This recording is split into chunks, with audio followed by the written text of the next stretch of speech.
দক্ষিণ ২৪ পরগনা পশ্চিমবঙ্গের সবচেয়ে বড় এবং রাজনৈতিকভাবে গুরুত্বপূর্ণ জেলা। নদী, সমুদ্র, সুন্দরবন ও গ্রামীণ জীবনের সঙ্গে এই জেলায় রাজনীতির রঙও সমানভাবে গভীর। ২০২১ সালের বিধানসভা নির্বাচনে এখানে প্রায় সব আসনেই তৃণমূল কংগ্রেস জয়ী হয়েছিল। বিজেপি কিছু আসনে ভালো লড়াই দিলেও বড় ধরনের সাফল্য পায়নি। তবে একেবারে ব্যতিক্রম ছিল ভাঙড় আসন। এখানেই নতুন দল আইএসএফ প্রথমবার নির্বাচনে লড়ে ঐতিহাসিক জয় পেয়েছিল।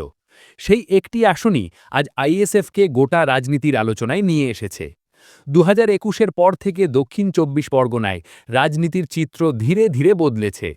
পঞ্চায়েত নির্বাচনে আইএসএফ ৩০০রও বেশি আসনে অংশ নিয়েছে এবং অনেক জায়গায় গ্রাম পঞ্চায়েত জিতেও নিয়েছে। ভিডিওর মাঝখানে আপনাদের সকলের কাছে একটিই অনুরোধ, আমাদের ভাইজান পীরজাদা আব্বাস সিদ্দিকী ও নওশাদ সিদ্দিকী কিংবা আইএসএফের সমস্ত খবর সবার আগে দেখতে আইএসএফ ফরএভার চ্যানেলটি সাবস্ক্রাইব করুন এবং পাশের ঘণ্টাটি বাজিয়ে রাখুন। লোকসভা নির্বাচনে তারা কয়েকটি আসনে তৃতীয় স্থানে উঠে এসেছে, বিশেষ করে যেখানে সংখ্যালঘু ভোটের প্রভাব বেশি।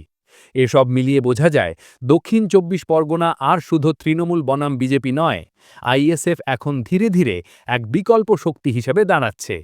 তবে চ্যালেঞ্জও কম নয়। আইএসএফ এখনও সংগঠনগত দিক থেকে তৃণমূল বা বিজেপির সমকক্ষ নয়। অনেক আসনেই তাদের মাঠ কর্মী নেই, বুথ লেভেল নেটওয়ার্ক দুর্বল। তার উপর সংখ্যালঘু ভোট যদি ভাগ হয়ে যায়, আইএসএফ, তৃণমূল, এমনকি এআইএমআইএম, তাহলে সেটি তাদের জয়ের পথে বড় বাধা হয়ে দাঁড়াতে পারে। তাই ২০২৬-এর আগে দলকে কৌশলী হতে হবে। নির্দিষ্ট কয়েকটি আসন বেছে নিয়ে সেখানে সর্বশক্তি দিয়ে লড়তে হবে। এখন প্রশ্ন হচ্ছে, কোন কোন আসনে আইএসএফ ২০২৬ সালে জিততে পারে বা অন্তত বড় চ্যালেঞ্জ ছুড়ে দিতে পারে। প্রথমেই বলতে হবে ভাঙড় আসনের কথা। এখানেই আইএসএফের জন্ম এবং এখানেই তাদের সবচেয়ে বড় শক্তি। ২০২১ সালে তারা এই আসন জিতেছিল, আর যদি সংগঠন ধরে রাখতে পারে ২০২৬-এও তাদের জয়ের সম্ভাবনা প্রায় নিশ্চিত। এরপর আছে কুলতলি এসসি, যেখানে সংখ্যালঘু ও তপশিলি ভোটের মিশ্রণ আইএসএফের পক্ষে কাজে লাগতে পারে। বসন্তী এসসি আসনেও আইএসএফ জোর লড়াই দিতে পারে, কারণ এখানে সংখ্যালঘু ভোটের প্রভাব প্রবল। মাগরাহাট পূর্ব ও পশ্চিম, এই দুই আসনেও গ্রামীণ মুসলিম ভোট বড় ভূমিকা রাখতে পারে, আর সংগঠন গড়ে তুললে আইএসএফ এখানে আসন কেড়ে নেওয়ার অবস্থায় পৌঁছাতে পারে। এর পাশাপাশি রায়দিঘি আসনেও আইএসএফ চমক দেখাতে পারে। এখানে তৃণমূলের শক্তি আছে ঠিকই, তবে ভোটার অসন্তোষ থাকলে এবং সঠিক জোট গড়তে পারলে আইএসএফ প্রতিদ্বন্দ্বিতা জমিয়ে তুলতে পারে।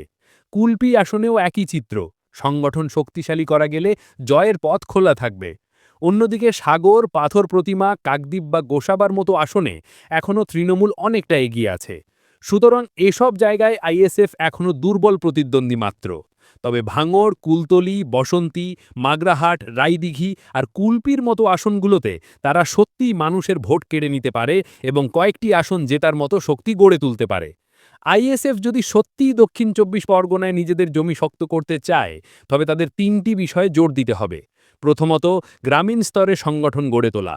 দ্বিতীয়ত, বাম কংগ্রেসের সঙ্গে সঠিক সমঝোতা তৈরি করা। তৃতীয়ত, সাধারণ মানুষের জীবনের সমস্যাকে এজেন্ডা বানানো, যেমন শিক্ষা, স্বাস্থ্য, বেকারত্ব আর দারিদ্র্যের বিরুদ্ধে আন্দোলন করা। এসব ইস্যুতে মানুষকে পাশে নিয়ে এগোতে পারলে ২০২৬-এর ভোটে আইএসএফ কিছু আসনে জয় এনে দিতে পারবে এবং দক্ষিণ ২৪ পরগনার রাজনীতিতে নিজেদের স্থায়ী জায়গা তৈরি করবে। শেষ কথা হলো, দক্ষিণ ২৪ পরগনার ২০২৬ নির্বাচনে তৃণমূল এখনও সবচেয়ে শক্তিশালী দল, বিজেপি দ্বিতীয় বড় শক্তি, কিন্তু আইএসএফ ধীরে ধীরে তৃতীয় শক্তি হয়ে উঠছে। এই শক্তি ভবিষ্যতে বড় পরিবর্তনের ইঙ্গিত দিতে পারে। ভাঙড়ের জয়ের পথ ধরে আইএসএফ যদি কুলতলি, বসন্তী, মাগরাহাট, রায়দিঘি বা কুলপির মতো আসনও নিজেদের দিকে টেনে নিতে পারে, তবে পশ্চিমবঙ্গের রাজনীতিতে তাদের নাম আরও বড় হয়ে উঠবে।